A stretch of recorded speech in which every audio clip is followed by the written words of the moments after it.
Antes de iniciar o pronunciamento que farei na tarde e noite de hoje, quero aqui parabenizar os amigos e as amigas do município de Aveiro.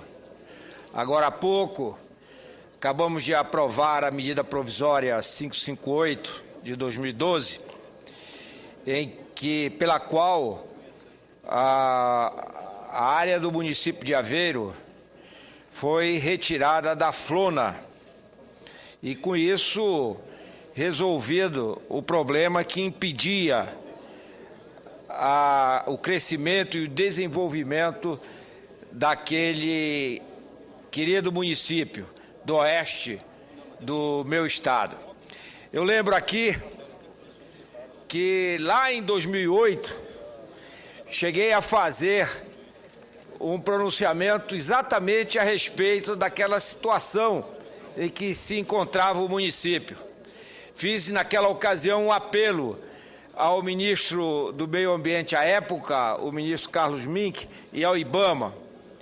Apelo que recebi dos moradores de Aveiro.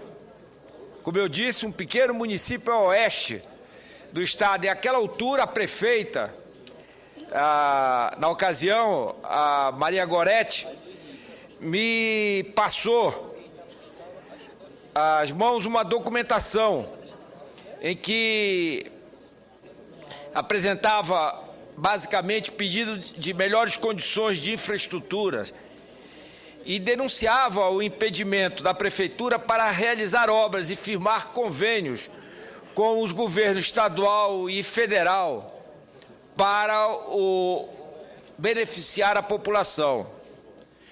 Eu lembrava naquela ocasião que o município de Aveiro surgiu de uma antiga aldeia indígena, Munduruku, e que recebeu esse nome de Aveiro em homenagem a uma cidade portuguesa com o mesmo nome, o que é uma prática comum no nosso estado do Pará. O município de Aveiro foi criado oficialmente pelo Decreto-Lei de número 1152, de 4 de abril de 1883. E em 19 de fevereiro de 1974, foi criada pelo Decreto Presidencial 73.684 a Floresta Nacional do Tapajós. Aí começaram as dificuldades do município. A Flona, a Floresta Nacional, acabou por incluir dentro de sua reserva a própria sede do município. Então, a população já não conseguia mais ter direito a desenvolvimento, senador Edinho, porque o governo federal,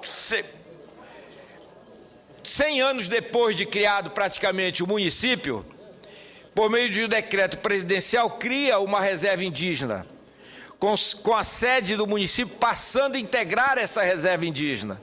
O que acontece? Como consequência desse decreto, 80% da área do município foi transformada em reserva ambiental e a área urbana ficou sob jurisdição do IBAMA. Prefeituras e moradores ficaram impossibilitados de regularizar seus terrenos e dependem da aprovação do IBAMA para realizar qualquer obra. E a prefeitura, então, não tinha direito a assinar convênios nem com a União, nem com o Estado. E aí não podia desenvolver nenhum tipo de assistência e de ação para os munícipes. Hoje, com a aprovação da MP 558 de 2012, que acabamos de aprovar aqui no Senado e que vai à sanção presidencial, acabou, então, a agonia dos habitantes do município de Aveiro, desde que Aveiro teve a sua área territorial retirada da Flona, ou seja, da Floresta Nacional de Tapajós. Quero deixar aqui o registro de parabéns à população lá de Aveiro, através de todos os amigos e amigas lá daquele município da nossa região oeste do estado do Pará. Mas o meu pronunciamento de hoje, quero fazer referência, senador Jaime Campos, a uma matéria que o jornal O Liberal do meu estado, da última quarta-feira da semana passada, dia 23, trouxe com manchete de primeira página, que dizia o seguinte, aspas, União suspende repasses a 127 municípios do Pará.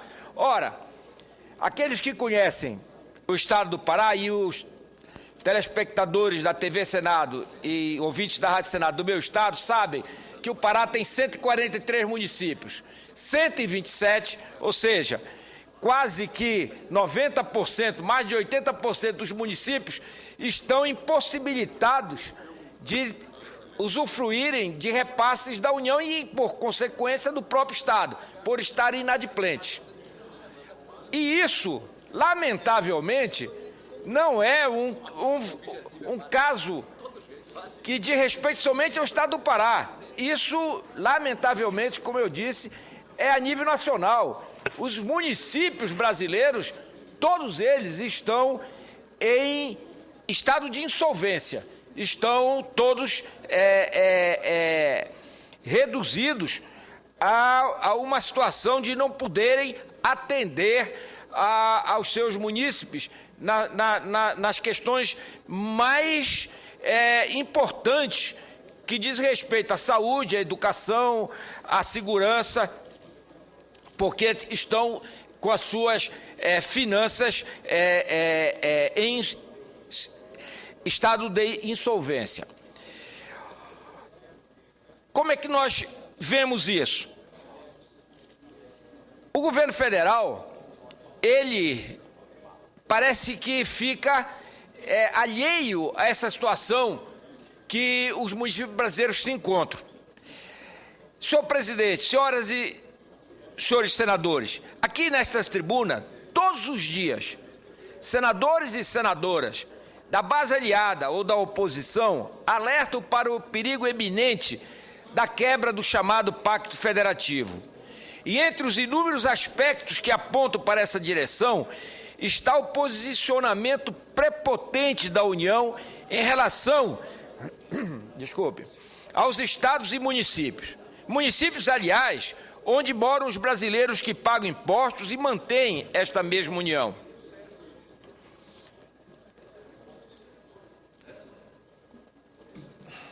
Para o governo federal, é tudo muito simples. Cortam-se repasses para os municípios que não estão mais com as contas em dias. Olha-se o efeito simplesmente e não a causa. Essa prática é simplesmente deplorável. Ora, se os municípios estão endividados, existe uma causa. E muitas vezes esta causa é a própria União, que simplesmente não aceita sentar-se à mesa para que possamos rever o famigerado Pacto Federativo. E ao falar do Pacto Federativo, abordamos diversos aspectos. Não apenas a arrecadação, onde cerca de 60% são destinadas à União, 24% aos estados e apenas 16% aos municípios. Tratamos de questões mais pontuais. Um caso é o próprio endividamento dos municípios e dos estados. Não estamos falando de gestores, não estamos falando de prefeitos do partido A, B ou C. Quando o governo federal prejudica os municípios e estados, ele é bastante democrático, prejudica a todos, sem distinção de coloração partidária.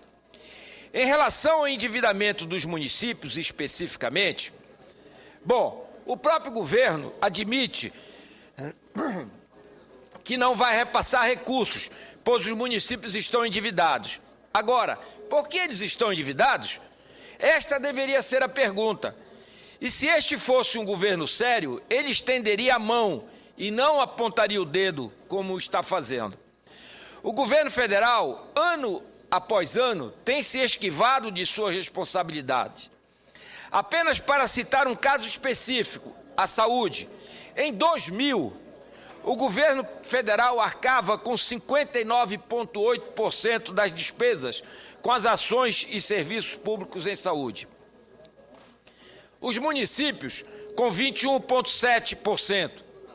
Em 2008, a participação da União caiu para 45,5% e a participação dos municípios, com receitas cada vez mais apertadas, subiu para 29,2%. No mesmo período, a participação dos estados nas despesas com saúde subiu de 18,5% para 25,3%. Esses números mostram com clareza que, isso até 2008, se nós tivéssemos o número de 2012, nós iremos verificar que a situação atual é muito mais cruel para com estados e municípios, não só na área da saúde, como nós estamos vendo aqui, mas em qualquer outra área que possamos verificar os números. Mas nós estamos verificando que cada vez mais a União se retira da sua obrigação de atender aos brasileiros, repassando esses custos para os estados e para os municípios, cada vez com menor capacidade de atendimento. Senhoras e senhores senadores, na última semana, na CAI desta casa, recebemos o ministro Guido Mantega. Entre outros assuntos, não só eu, como vários outros senadores, inclusive da base aliada e do mesmo partido da presidenta Dilma, questionamos esse endividamento dos municípios e dos estados e possíveis soluções. Cheguei a perguntar direto ao ministro Mantega, por que o governo federal, para resolver esse problema, não ataca imediatamente a mudança do indexador das dívidas dos estados e dos municípios? Argumentei de que não se trata de deixar com que esses valores a serem pagos a menos sejam utilizados em custeios. Não. A determinação, se houvesse vontade política do governo federal, seria no sentido de que a dívida poderia ser paga através de investimentos. Assim, forçaríamos o aumento dos investimentos de estados e municípios em diversas áreas em que a população precisa, inclusive na infraestrutura. Essa é uma reivindicação feita permanentemente pelos governadores e prefeitos, seja eles de que partido forem. Um fato que o governo evita comentar. Os estados e municípios já pagaram muito além daquilo que tomaram no passado, inclusive quando fizeram a renegociação da dívida. Um exemplo, o meu estado do Pará devia, quando renegociou a sua dívida com a União, em 1998, 388 milhões de reais. Já pagou até 2011, dezembro de 2011, 864 milhões. E devia, em dezembro de 2011, 886 milhões. Eu vou repetir. Repactuou em 1998, 388 milhões. Pagou 864 milhões. Quase 3 vezes, 2 vezes e meia. E devia, em dezembro de 2011, 886 milhões. Quer dizer, é uma conta que não fecha, né? Quando essa bola de neve, alimentada por juros e correção, vai parar de crescer? Tudo por conta das taxas de juros de GPDI mais 6 a 9%, que são extremamente abusivas. Temos de rever o indexador, temos que rever a dívida, mas podemos ir além, tratando passo a passo esta questão.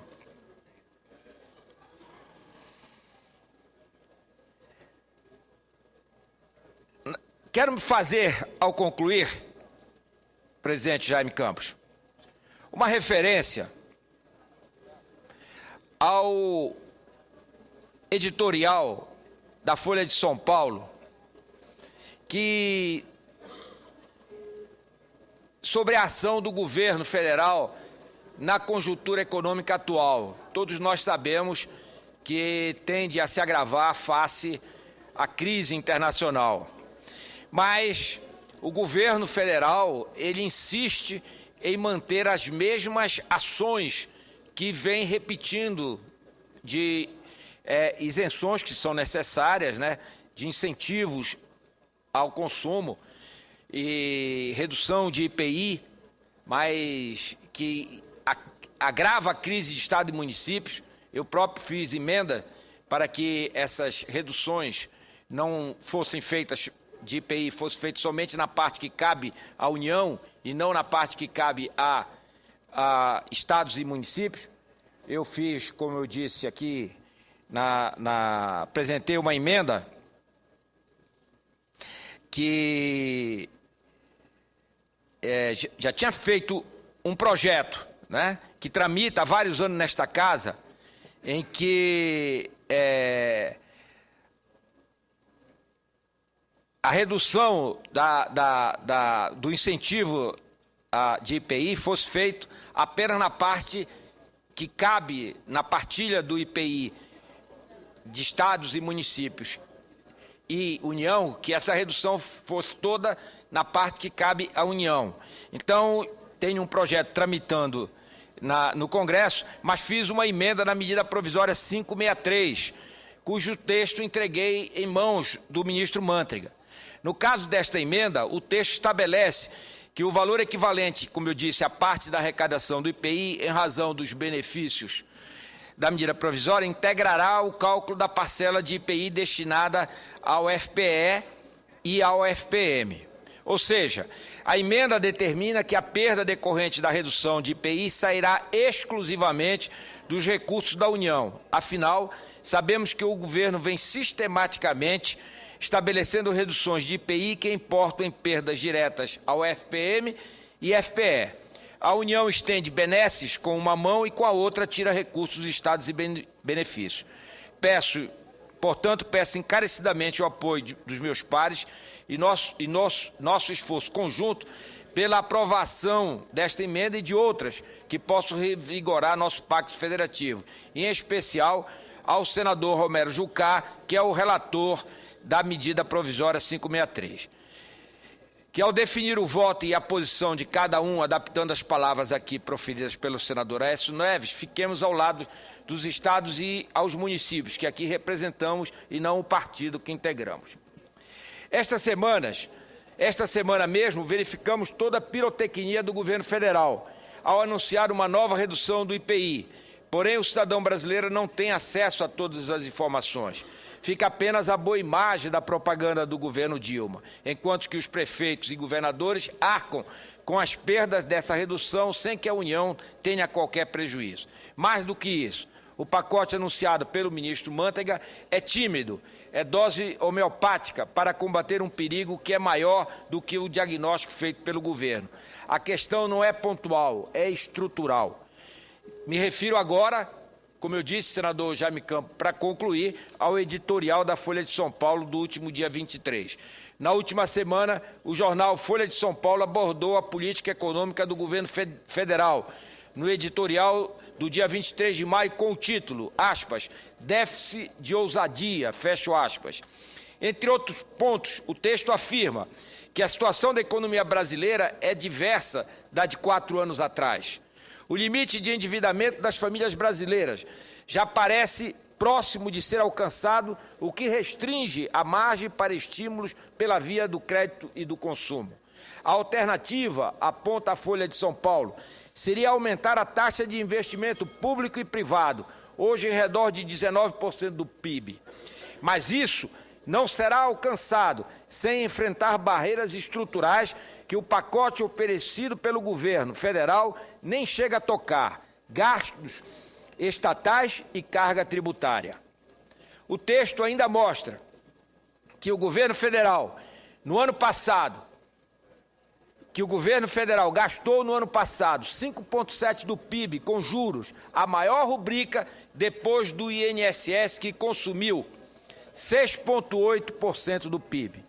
Por fim, reproduzo as palavras do editorial ao afirmar que, aspas, está na hora de conceber uma estratégia de maior fôlego e austeridade, por impopular que seja ou possa parecer.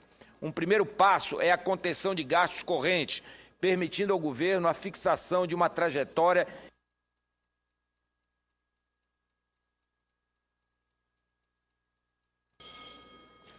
uma trajetória de desoneração tributária mais abrangente e de longo prazo, fecho aspas. Acredito que outros pontos devem ser tocados, e se falamos em aumento do investimento público, o mesmo pode ser feito pelos estados e municípios, que transformando as dívidas em pagáveis pelos altos juros e indexador questionáveis em obras e investimentos em diversas áreas. Por fim, a tecla a ser batida é uma só. O governo federal tem que rever o Pacto Federativo, tem que rever a forma como trata os demais entes da federação. Tem de, antes de cortar repasses por inadimplência, fazer um meia-culpa e reconhecer que esse endividamento é causado pela própria União. Por fim, estender a mão e não apontar o dedo. E se, com a outra mão, quer oferecer benefícios para a população, que seja com seu próprio chapéu.